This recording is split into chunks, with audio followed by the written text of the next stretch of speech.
Hello good morning and welcome back friends. आप देख रहे हैं पेसर एजुकेशन यूट्यूब चैनल। आज की इस वीडियो में बात करेंगे 5 जनवरी से रिलेटेड जितने भी इंपॉर्टेंट करंट अफेयर बनती हैं सारी इस वीडियो में कंप्लीट करेंगे। साथ ही काफ़ी सारे एक्स्ट्रा फैक्ट भी यहाँ पे डिस्कस करेंगे। सो पूरे लेसन को ध्यान से और लास्ट तक आप जरूर देखिएगा। इसकी पीडीएफ आप डाउनलोड कर सकते हैं नीचे वीडियो के डिस्क्रिप्शन में से। तो देखिए, सबसे पहले हम बात करेंगे जो लास्ट वीडियो की क्विज थी आपके लिए। क्वेश्चन था कि बीते दिनों संयुक्त राष्ट्र द्वारा जारी मानव विकास रिपोर्ट अनुसार भारत कौन से स्थान पर रहा था। करेक्ट आंसर आपका सी वाला था। 131 कोई पोजीशन जो है भारत को इसमें मिली थी आउट ऑफ 189 कंट्रीज। ठीक है, इतना आप ध्यान रख लीजिएगा। चलिए अब बात करते हैं यहाँ पर आज की करंट अफेयर की। पहला क्वेश्चन देखिएगा, कृषि में नवाचार को बढ़ावा देने के लिए कृषि मंत्रालय द्वारा शुरू किए गए ऑनलाइन कार्यक्रम का क्या नाम है। करेक्ट आंसर होगा यहाँ पर देखिएगा एग्री इंडिया हैकाथॉन। हाल ही में कृषि में नवाचार को बढ़ावा देने के लिए जो कृषि मंत्रालय है उसने इस प्रोग्राम को शुरू किया है जिसको नाम क्या दिया गया है, एग्री इंडिया हैकाथॉन इसको नाम दिया गया है। ये इसका पहला संस्करण था, ये भी आपको ध्यान रखना है। और इसका शुभारंभ केंद्रीय कृषि एवं किसान कल्याण, ग्रामीण विकास, पंचायती राज तथा खाद्य प्रसंस्करण उद्योग मंत्री जो श्री नरेंद्र सिंह तोमर है इन्हीं के द्वारा इसका उद्घाटन किया गया है। यहाँ पर देखिए एग्री इंडिया हैकाथॉन की हम बात कर रहे हैं जो कि कृषि क्षेत्र में संवाद करने और नवाचारों में तेजी लाने के लिए सबसे बड़ा एक ऑनलाइन कार्यक्रम जो है ये शुरू किया गया हाल ही में। ठीक है, यहाँ पर आपको ध्यान रखना है इस कार्यक्रम का मुख्य उद्देश्य जो स्टार्टअप्स हैं उनके गांव-गांव तक पहुंचने तथा छोटे किसानों का कल्याण इससे जो है किया जाएगा। साथ ही खेती के क्षेत्र में बड़ा सकारात्मक बदलाव इस प्रोग्राम के तहत आएगा।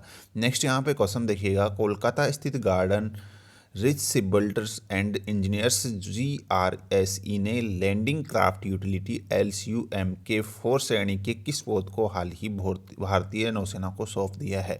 तो करेक्ट आंसर होगा इस MK4 श्रेणी का ये 8वां पोत है जिसका नाम क्या है, इन LCU-L58 इसका नाम है, जिसको हाल ही भारतीय नौसेना को सौंप दिया गया है। इसका निर्माण किसने किया है, जो GRSE है। ठीक है, यानी कि इसका फुल फॉर्म क्या बताया मैंने यहाँ पर, जो garden rich ship builders and engineers limited है कोलकाता में, इसी के द्वारा इसका निर्माण किया गया है जो कि यहाँ पे 8वां लैंडिंग क्राफ्ट यूटिलिटी शिप है जिसको यहाँ पर LCU-L58 नाम दिया गया है जो भारतीय नौसेना को हाल ही सौंपा गया है। यहाँ पर इसको अभी जो है अंडमान और निकोबार द्वीप समूह में तैनात किया गया है जो दक्षिणी चीन सागर में जाने वाले विभिन्न मार्गों के करीब है। यहाँ पर देखिएगा आपको मैंने जैसा बताया कि ये इस श्रेणी का जो है 8वां और यहाँ पर अंतिम जहाज है LCU श्रेणी का। ठीक है, इतना आप ध्यान रखिएगा। नेक्स्ट यहाँ पे अगला क्वेश्चन है, किस सरकार ने कला संस्कृति और भाषा विभाग ने दक्षिणी राज्य तमिलनाडु की भाषा और संस्कृति को बढ़ावा देने के लिए तमिल अकादमी की स्थापना की है। तो यहाँ पर देखिएगा दिल्ली सरकार ने एक स्पेशल तमिल अकादमी की स्थापना हाल ही में की है।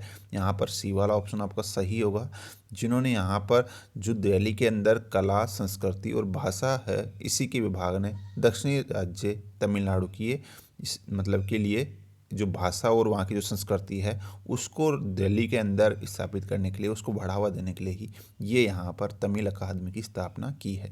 नेक्स्ट यहाँ पे क्वेश्चन देखिएगा, भारत के सबसे अमीर व्यक्ति रिलायंस इंडस्ट्रीज लिमिटेड IRL के अध्यक्ष और प्रबंध निदेशक Mukesh Ambani Bloomberg billionaires index 2021 के अनुसार किस स्थान पर हैं। तो करेक्ट आंसर होगा यहाँ पर 12th। यहाँ पर देखिएगा हाल ही में जो ब्लूमबर्ग बिलियनियर्स इंडेक्स 2021 जारी किया गया है इसके अनुसार यहाँ पर जो भारत के सबसे अमीर व्यक्ति हैं मुकेश अंबानी, ये इस सूची के अंदर 12वें स्थान पर रहे हैं कि 12वें सबसे अमीर व्यक्ति हैं ये विश्व के। इतना आप ध्यान रखिएगा।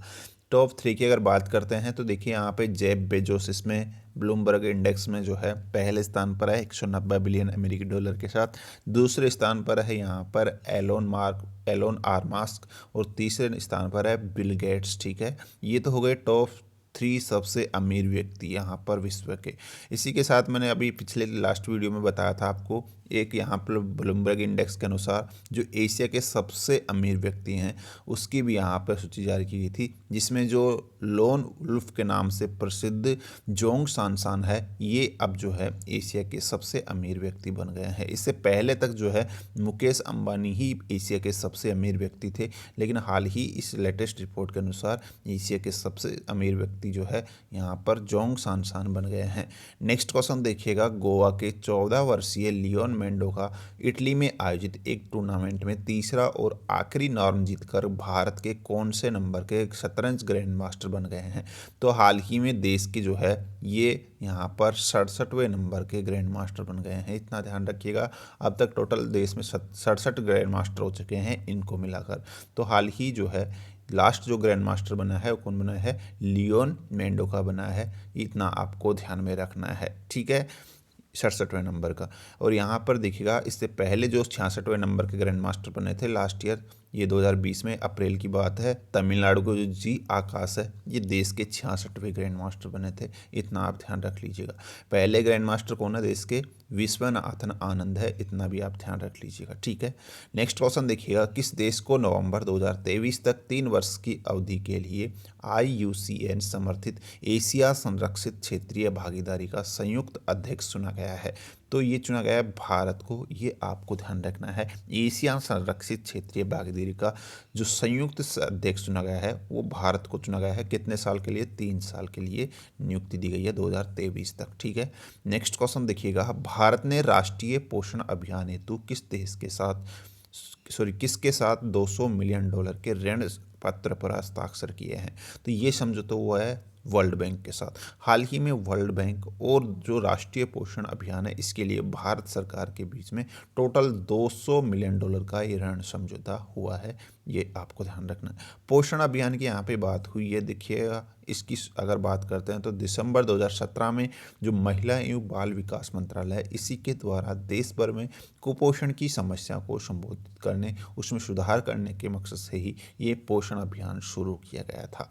नेक्स्ट क्वेश्चन देखिएगा, जिस देश के प्रतिष्ठित गायक गैरी मार्शडन का 78 ईयर की उम्र में निधन हो गया है। तो यहाँ पर गैरी मार्शडन की बात हो रही है, इनका हाल ही 78 वर्ष की उम्र में निधन हो गया है, जो कि इंग्लैंड के हैं। तो आपको ध्यान रखना है ये एक प्रतिष्ठित गायक थे, सिंगर थे। आपसे पूछा जाता है कि किस जो है क्षेत्र से संबंधित थे, तो ये सिंगर थे, गायक, ठीक है, इतना आपको ध्यान रखना है। चलिए अगला क्वेश्चन देखिएगा, रेलवे मंत्रालय ने हाल ही में जिनके लिए किराए में मिलने वाली छूट को बंद कर दिया है। देखिए हाल ही जो रेल मंत्रालय उसने घोषणा की है, जो खिलाड़ियों को जो छूट मिलती थी अब तक रेलवे के अंदर सफ़र में, वो अब यहाँ पर बंद कर दी गई है। तो आपका करेक्ट आंसर होगा जो प्लेयर्स हैं, खिलाड़ी हैं, ठीक है, भारत के, उनको अब रेलवे के अंदर छूट नहीं मिलेगी, ठीक है। ये घोषणा हाल ही रेलवे ने की है। उसके अलावा नेक्स्ट क्वेश्चन देख लीजिएगा, 4 जनवरी को विश्व भर में कौन सा दिवस मनाया जाता है। यहाँ पर देखिएगा 4 जनवरी को जो है हर साल की भांति इस बार भी ये ब्रेल दिवस के रूप में मनाया गया है। हर साल 4 जनवरी को लुईस ब्रेल दिवस मनाया जाता है। क्यों मनाया जाता है, देखिएगा यहाँ पर 4 जनवरी को जो है इसका विश्व ब्रेल दिवस मनाने का मकसद मतलब कि कारण यही है कि जो लुई ब्रेल है, ठीक है, लुई ब्रेल कौन थे, ब्रेल लिपि के आविष्कारक थे, जिनका जन्म 4 जनवरी 1809 में जो है फ्रांस में हुआ था 1800 में, और उसी के मतलब कि जन्म दिवस को यहाँ पर ये विश्व ब्रेल दिवस के रूप में मनाया जाता है। लुई ब्रेल कौन थे, जो ब्रेल लिपि है उसी के आविष्कारक थे, ठीक है, इसी कारण से जो है इनके जन्म दिवस को ये ब्रेल दिवस के रूप में मनाया जाता है। ब्रेल लिपि की यहाँ पे बात हो रही है, किसके लिए डिजाइन की गई है, जो यहाँ पर दृष्टिबाधित लोग हैं उन्हीं के लिए ये ब्रेल लिपि तैयार की गई है, इतना आप ध्यान रखिएगा। नेक्स्ट यहाँ पे अगला क्वेश्चन देखिएगा, निम्न में से किस देश की सरकार ने देश की स्वदेशी आबादी का सम्मान करने के लिए अपने राष्ट्रगान में शब्दों को बदलाव किया है। तो हाल ही में देखिएगा जो ऑस्ट्रेलिया सरकार है उसने अपने राष्ट्रगान में कुछ शब्दों में बदलाव किया है, इतना आपको ध्यान रखना है। थोड़ा सा इसके बारे में देख लेते हैं कि क्या बदलाव हुए हैं। पहले देश की जो ऑस्ट्रेलिया की जो राष्ट्रगान की पहली लाइन थी वो थी ऑस्ट्रेलियंस ऑल लेट्स रियाज। इसके यहाँ पे नेक्स्ट जो लाइन थी वो थी for we are young and free. अब यहाँ पर इसमें जो चेंजेस किया गया है वो किया गया है, जो सेकंड लाइन है for we are one and free, इसमें ये चेंजेस किया गया है इस लाइन में, ठीक है। तो ध्यान रखिएगा हाल ही ऑस्ट्रेलिया जो कंट्री है उसने अपने राष्ट्रगान में चेंजेस किए हैं। नेक्स्ट क्वेश्चन, और यहाँ पर देखिएगा ऑस्ट्रेलिया की हमने बात की, थोड़ा ऑस्ट्रेलिया के बारे में जान लीजिएगा। देखिएगा यहाँ पर जो ऑस्ट्रेलिया है इसको अगर आप वर्ल्ड मैप में देखोगे तो ये आपका ऑस्ट्रेलिया जो रेड कलर से है ये आपका ऑस्ट्रेलिया है, भारत से जो है यहाँ लोकेट करता है। यहाँ से हम वर्ल्ड मैप में इसको देखेंगे तो इसके अलावा जो इसकी कैपिटल है वो है कैनबरा, इसकी कैपिटल है ऑस्ट्रेलिया की, ठीक है, कैनबरा। और यहाँ पे जो करेंसी है वो है ऑस्ट्रेलियन डॉलर, इसकी करेंसी है। इसके बाद में देखिए नेक्स्ट क्वेश्चन जो आज की क्विज है, इसका आंसर आपको नीचे कमेंट बॉक्स में लिखना है। क्वेश्चन है कि हाल ही में निम्न में से किसे times person of the year 2020 चुना गया था, ये आपको बताना है। जो भी करेक्ट आंसर है नीचे लिखना है कमेंट बॉक्स में। सो गाइस ये थी आज की करंट अफेयर। होप आपको वीडियो पसंद आई है तो लाइक शेयर कीजिएगा। आज के इस वीडियो में इतना ही है, मिलते हैं नेक्स्ट वीडियो में। धन्यवाद।